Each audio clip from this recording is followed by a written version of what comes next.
So we've been talking about how visualization can help us take one piece of content, a book, and pull through ideas, help us learn, help us take that learning and then be able to apply it in certain situations, as you were just saying. I'm curious what you've learned over the course of your time doing this work about how visualization does help us learn and think differently or make decisions differently. Like, what is it about Hmm. visualizing that is different than just, as even with the book, that we're saying being passive with it? Yeah. What it comes down to is our biology as human beings, that we have these two eyes, that we process so much of the world through vision. And I don't know if there's a definitive number or like percentage of the brain that's dedicated to the processing of that visual information, but it's large. It's a large percentage. And if you're only using words, you're kind of leaving that mental processing power like on the table. You're not making use of it. So the decision to, even if it's just with, even if you're not doing drawing, but you're just maybe doing something like a mind map or a flow chart, writing key concepts, putting boxes around them, connecting them to others with lines. That is an example of tapping into your kind of spatial processing powers. We're really good as human beings of walking into a new environment and taking a quick snapshot of the room you're in, the space you're in, what's to the left, what's in front of me. Like we kind of automatically map that environment so that we know how to move around in it. The same can happen when you're working on the page, even before you do any drawing.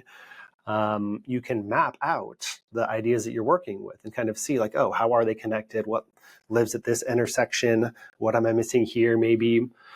So I think that kind of spatial reasoning is one of the branches perhaps of kind of the power of visualizing ideas that helps you then kind of navigate that idea space as opposed to a physical space.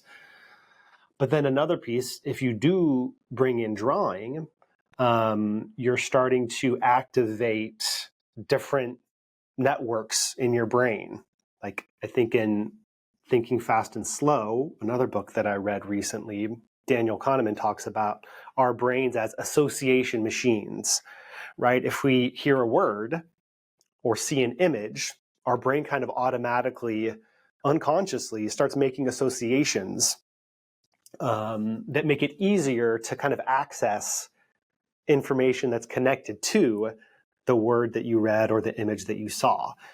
And I think the key thing, this is getting into the concept of dual coding, is that reading the word tree is going to activate a different network in your brain than seeing a tree in the real world or seeing a sketch of a tree. So when you start to bring in that imagery, you're tapping into more of that associative network, which I think helps you then from a learning standpoint. It makes it stickier because you're making more connections in your brain. From a problem solving perspective, it kind of just gives you more to work with. You have a little bit more processing power and are perhaps more likely to see connections or consider options that you wouldn't otherwise have considered.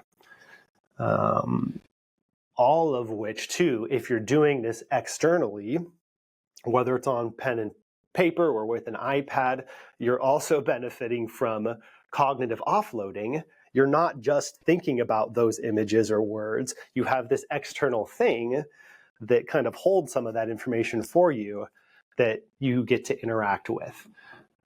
You're not limited to your working memory, which is fairly small.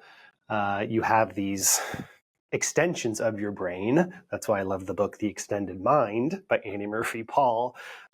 Visualizations are an extension of your brain that makes it more powerful.